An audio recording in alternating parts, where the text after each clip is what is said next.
With Canada now committed to having the NATO target of spending 5% of our GDP on defense spending, there's still a lot we don't know about how we're going to get there. Well, a new poll is taking a snapshot of our willingness to fight in an armed conflict, showing only about half of Canadians say they would volunteer to enlist. The Canadian Armed Forces have been working to fix staffing shortages, low recruitment levels for a few years now. So the question is, will we have the people that we need to staff that expanded military? And if not, how do we get there? Joining us from Kingston this morning with his thoughts is retired Major General David Fraser, CTV News military expert. Good morning.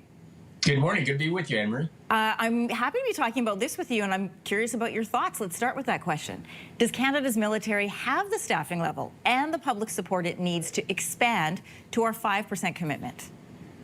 Well, I think that, Canadians have demonstrated that they are supportive of their armed forces. And so I think that is there. And our Prime Minister has said all the right things. We'll see in the budget, what 5% actually means in numbers. For the Canadian forces, they are short about 16,000 people from their authorized strength. But that being said, they're going to have to do an awful lot of internal reorganization to spend the money and to actually start to achieve what the government wants if we want to hit that 5%. It's not going to happen in a couple of years, but where they're going to have to reorganize to get people into project management and into training from where they might be doing jobs today.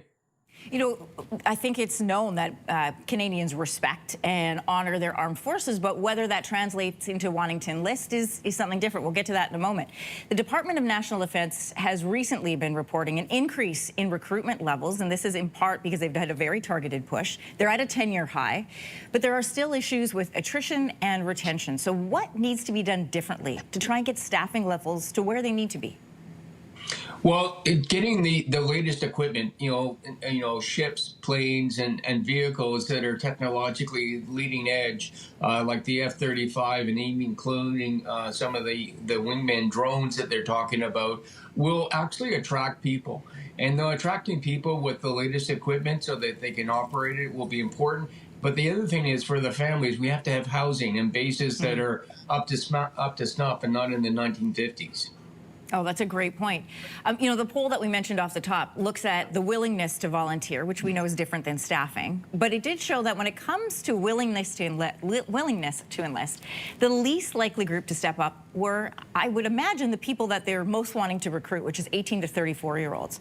So you're smiling when I say that. So what can Canada's military do to bring in and hang on to those recruits?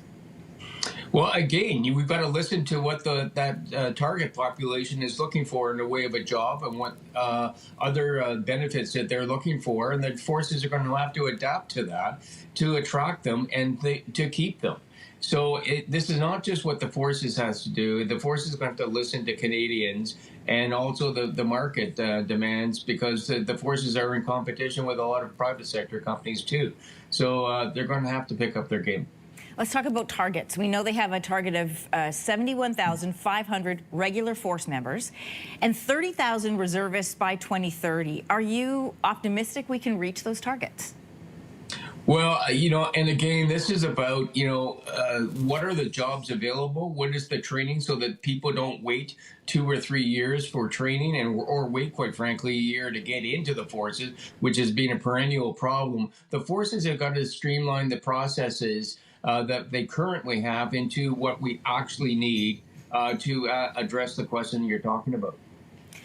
They recently changed some things within the military, including in recruitment, looking at certain targets, certain groups that they wanted to bring in, more women, more minorities.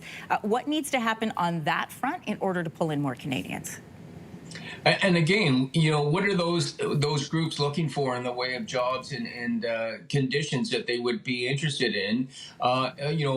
Actually moving people around, we call it in the military postings.